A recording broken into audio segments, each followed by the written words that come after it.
تبارك الذي بيده الملك وهو على كل شيء قدير،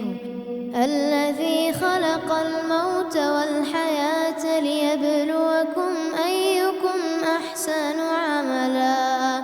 وهو العزيز الغفور،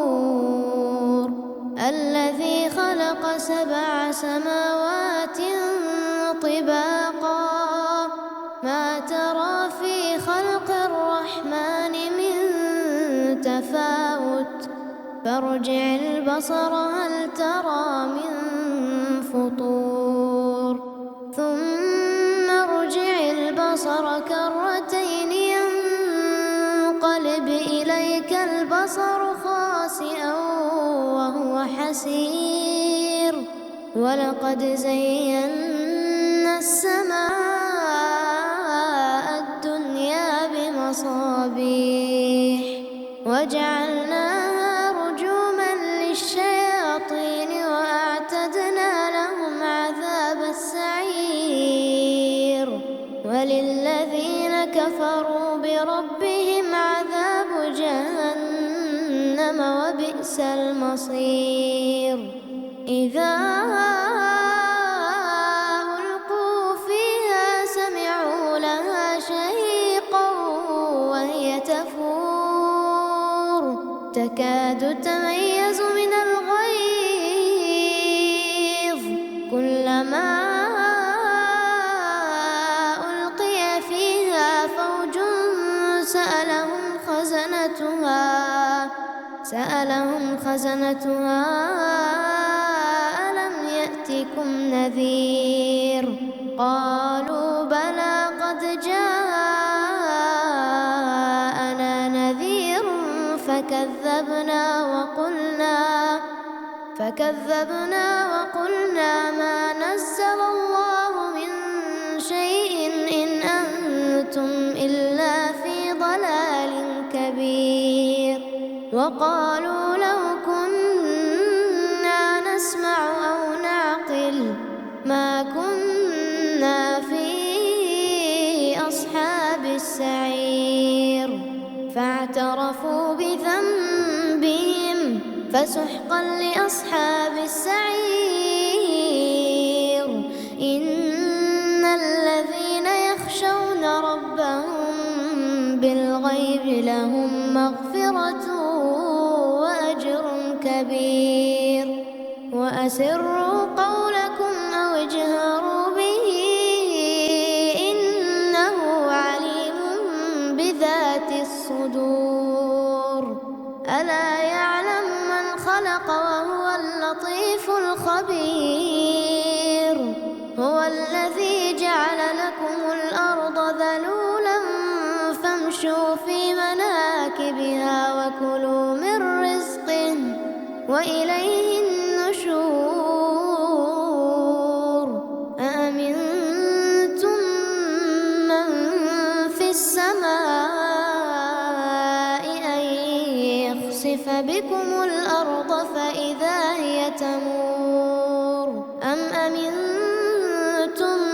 من في السماء أن يرسل عليكم حاصبا فستعلمون كيف نذير. ولقد كذب الذين من قبلهم فكيف كان نكير. أولم يروا إلى الطير فوقهم صافات ويقبضن ما يمسكهن إلا الرحمن إنه بكل شيء بصير. أمن هذا الذي هو جند لكم ينصركم من دون الرحمن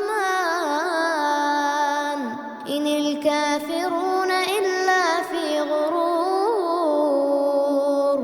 أمن هذا الذي يرزقكم إن أمسك رزقه بل لجوا في عتو ونفور. أفمن يمشي مكبا على وجهه أهدى أمن يمشي سويا على صراط مستقيم قل هو الذي أنشأكم وجعل لكم السمع والأبصار والأفئدة قليلا ما تشكرون قل هو الذي ذرأكم في الأرض وإليه تحشرون ويقولون متى هذا الوعد إن كنتم صادقين قل إنما العلم عند الله وإنما أنا نذير مبين فلما رأوه زلفة سيئت وجوه الذين كفروا وقيل هذا الذي كنتم به تدعون قل أرأيتم إن أهلكني الله ومن معي أو رحمنا فمن يجير الكافرين من عذاب أليم قل هو الرحمن آمنا به وعليه توكلنا فستعلمون من هو في ضلال مبين قل أرأيتم إن أصبح ماؤكم غورا